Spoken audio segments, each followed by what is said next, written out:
El zorro, a Gonzalo L. Chávez. En general, los cánidos suelen ser muy sociables. La excepción son los zorros, quienes son más bien un poco solitarios y prefieren organizarse en grupos más pequeños. Se manejan en familia, pero no en manada. En cautiverio pueden ser más activos durante el día, como sucede con el zorro corsa. No se les considera migratorios, ya que no acostumbran viajar hacia zonas determinadas siguiendo un patrón regular, ya sea en invierno, en verano o durante alguna temporada en especial. No obstante, su capacidad de adaptación les permite vivir en un amplio rango de zonas geográficas del mundo, y pueden trasladarse a través de varios kilómetros siempre y cuando cuenten con las características físicas y fisiológicas para sobrevivir. No son mansos perritos, pero tampoco son lobos feroces. Los zorros son unos grandes cazadores que planifican sus incursiones en gallineros y demás lugares para tener éxito. Además, son muy astutos, y cuando detectan que son perseguidos, realizan todo tipo de tretas, hacerse pis para dejar pistas falsas, dejar huellas en otras direcciones, etc., para no ser capturados. La bala atravesó la mano del soldado. Esta sangró y le dejó una herida tatuada. No se puede fumar acá, soldado. Esta es una zona de entrenamiento y usted está entrenando, soldado Leiva, le espetó el cabo mayor Ribeiro. Esteban se asustó. No esperaba esa reacción de su superior. Había estado corriendo y tirando durante varias horas y tuvo ganas de fumarse un pucho, y eso fue lo que hizo. Sacó del bolsillo un cigarrillo, lo encendió con un encendedor extraído del otro bolsillo de la campera e inhaló una pitada.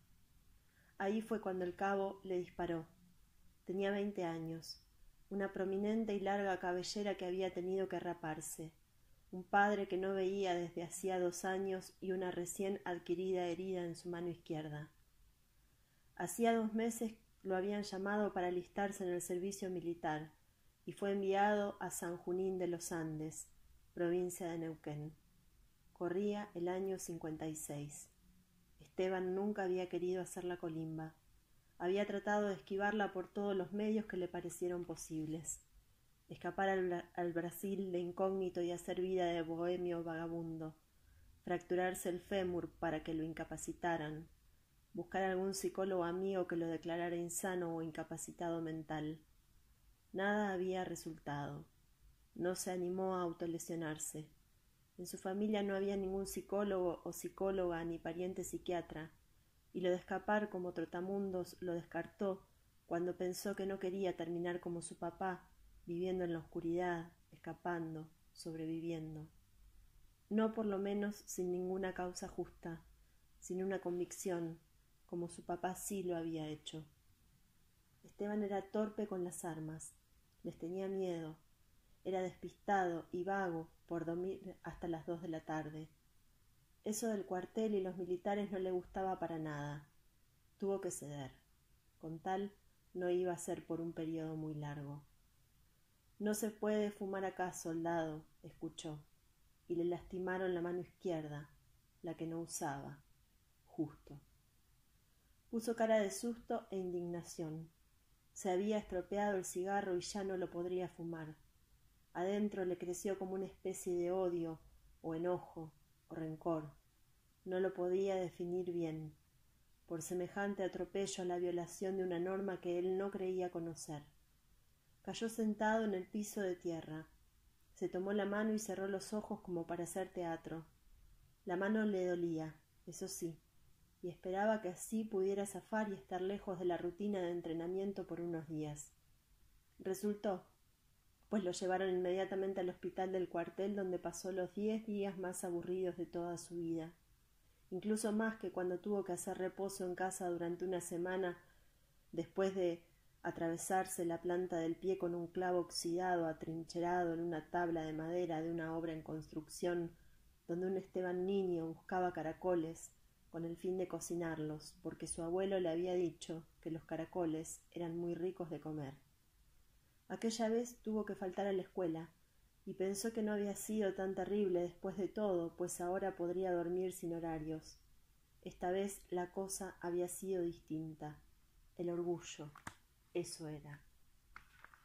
El soldado Leiva tuvo que pasar 10 días en el hospital militar del cuartel sin nada que leer ni con quién hablar, sin absolutamente nada que hacer, con la mano aún inmovilizada y acceso restringido a la comida y a la bebida, completamente solo y sin vigilar.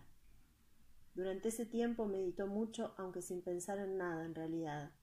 Se miraba la mano e imaginaba tener uno de esos brazos de metal con articulaciones como las de un androide, como había leído en un cuento de ciencia ficción de esas revistas formato libro que sus hermanas guardaban en el ático de la casa familiar junto con muchos otros libros, allá arriba, lejos y oscuros.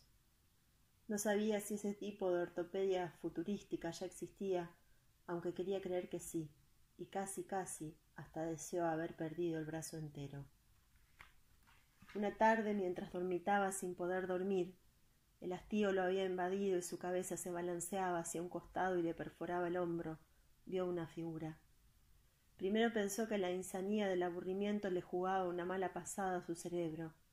Luego distinguió que era una figura humana que se acercaba por el pasillo desolado y se dirigía hacia él, seguro, sin dudar, como si caminara por el salón de su propia casa o se paseara por la plaza un domingo a la tarde.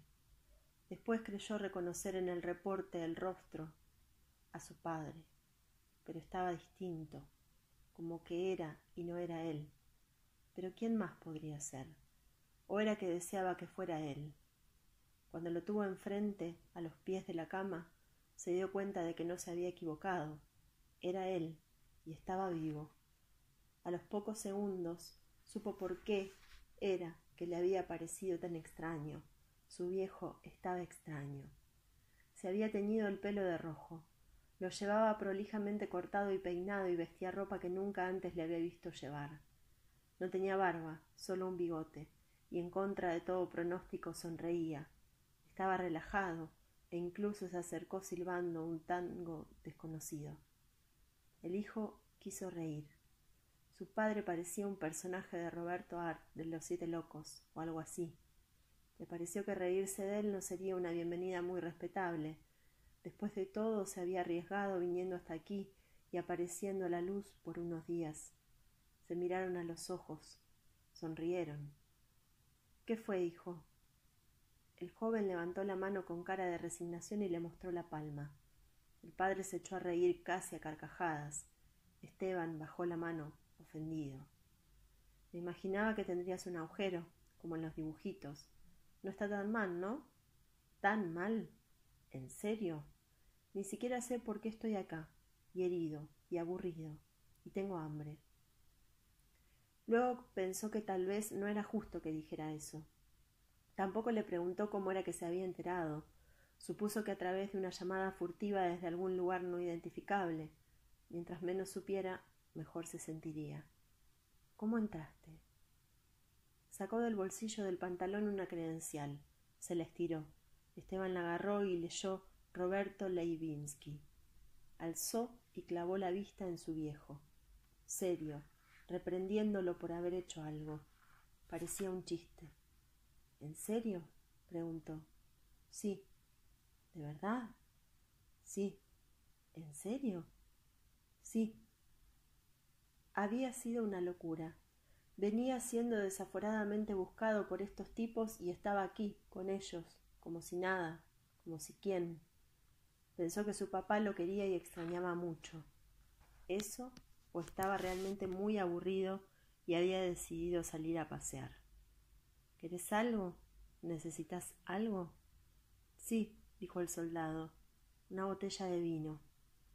El pucho dejaría huellas muy obvias. Su padre salió sin decir nada.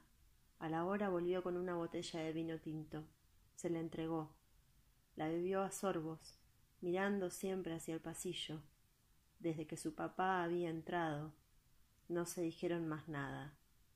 Esteban se durmió con una media botella de vino escondida debajo de la sábana. Cuando despertó, Roberto Leivinsky ya no estaba ahí. Sintió mucha tristeza. No sabía ni cuándo ni si lo volvería a ver. Dentro de 4 meses sería su cumpleaños, el de su viejo. Decidió que iría a verlo. Volvió a mirar el pasillo y luego su mano. La ropa de civil estaba a su disposición. La herida cicatrizaba.